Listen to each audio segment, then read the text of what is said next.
at night, and they talk about their relationship. The guy named Hiratsuka explains that he never wanted anything serious and lets the girl called Chiemi know that he wants to end things between them. He opens the car door to signal her that she should leave and tells Chiemi to delete his number as he drives away. As Chiemi gets home, her sister Iri greets her and tells her that a rat is running around above her big sister's room. In her room, she hears the rat and angrily hits the roof as she complains that her dad should set up rat traps. Chiemi tells Iri that she needs to get some sleep and wishes her a good night.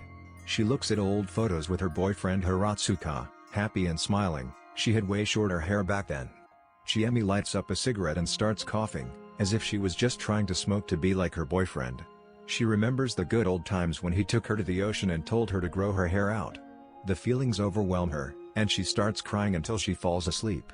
The next morning, she gets up and notices something unusual in her hair. It's a rat that died inside of it. She has had enough of the long hair, and as she washes it she decides to cut it short once and for all. She asks Iri to get her a pair of scissors and cut her hair. Iri runs downstairs and looks for the scissors. Suddenly, she hears screaming and runs to Chiemi to see what happened. It's Chiemi, lying on the floor with her body full of blood. Her head is missing, and the wall is painted like strands of hair with the blood. A long time later, Hiratsuka gets a phone call late at night. It sounds like teeth grinding and takes it for a prank, as though Chiemi used to make such sounds when she grinded her teeth. He looks at his new girlfriend as the phone rings once more. Chiemi's dad is looking at the shrine to remember her as Iri comes and asks him where the flashlight is. She wants to go to the attic as she thinks that one of the rats got caught in the traps. Her father insists on going up there instead and makes his way in there.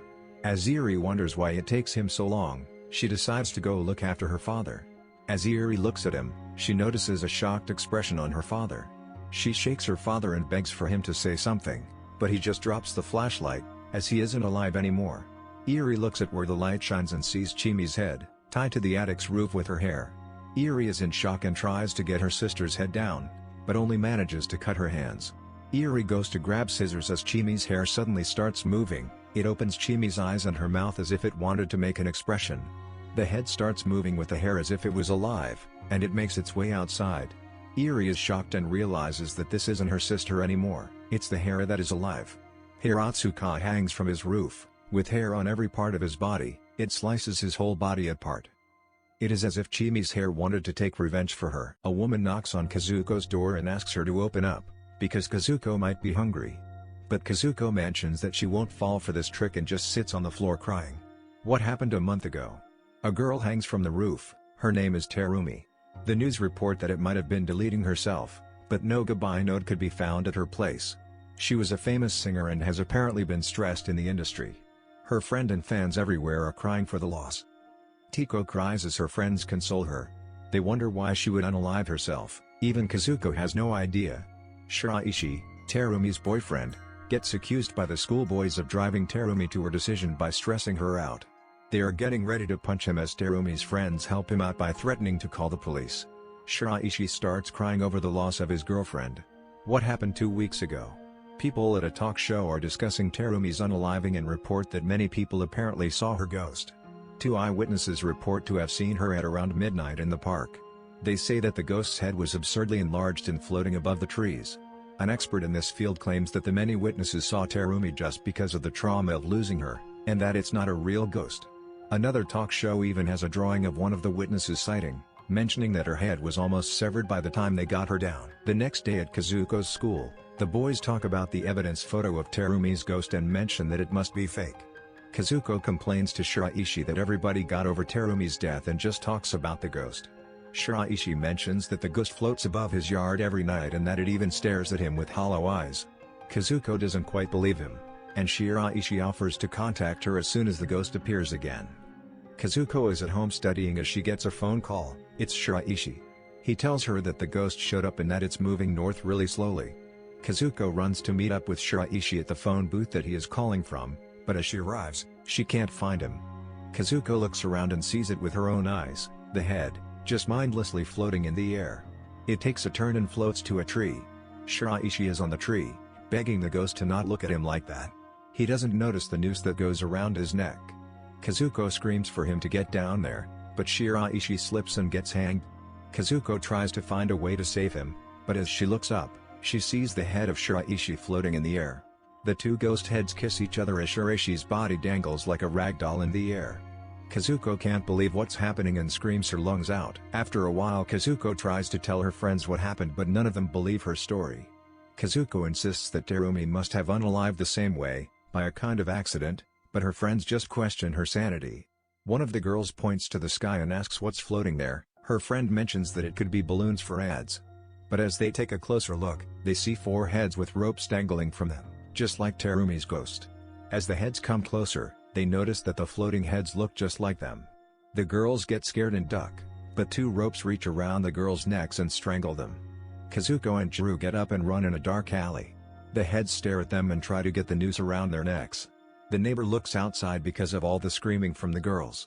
He sees the heads and gets out his crossbow. He shoots the head that looks like Jiro, and it shrivels up and dies.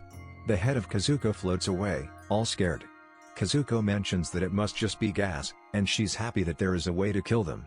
Just as they feel relieved, Jiro shrivels up like a raisin and dies. Kazuko screams and runs away from all the heads. There are many of them floating around now. They are everywhere in town, each for a person, even for Kazuko's parents and her brother. Kazuko's head ghost appears, and she quickly runs inside her home. What happened 5 days ago? A news reporter says that all of Japan is covered with these head ghosts, with the bodies of people hanging from them. Just as the reporter turns around, he sees his head floating towards him. It catches him by the neck and gives the reporter a ride in the air. Other news channels ask people to stay inside their homes and to not damage the heads in any way, as it kills the person correlated to that head. Kazuko watches the reports with her family, and they all listen to the tips from the reports, except her dad. He decides to go to work while thousands of heads float outside looking for people to kill. The family begs him not to go, but he insists that it's not dangerous if he makes it to the car fast enough. He goes outside and runs towards his car, but the head quickly ties the noose around his body and takes him away. The family cries for the loss and the son Yosuke gets angry at the heads. He decides to get some food as they will starve otherwise. Yosuke walks outside with an umbrella and waits for his head to appear. He throws the umbrella into the noose, rendering it useless, and runs away.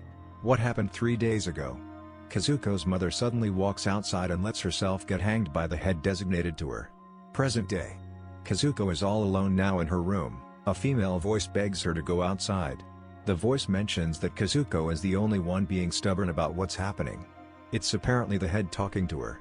Suddenly she hears knocks on the window. It's Yosuke saying that he brought food and to open the window quickly. She walks over and opens up, happy that her brother is still alive. As she looks outside she sees the floating body of Yosuke. It thanks her and Kazuko's head appears. The head dangles the noose right in front of her. As Kazuko looks through it, we see a young boy with a shovel. He digs in the earth until he hits something. He apologizes and asks if it hurt. It's a head in the earth that opens its eyes as if alive. Later, the boy called Oshikiri visits the local library.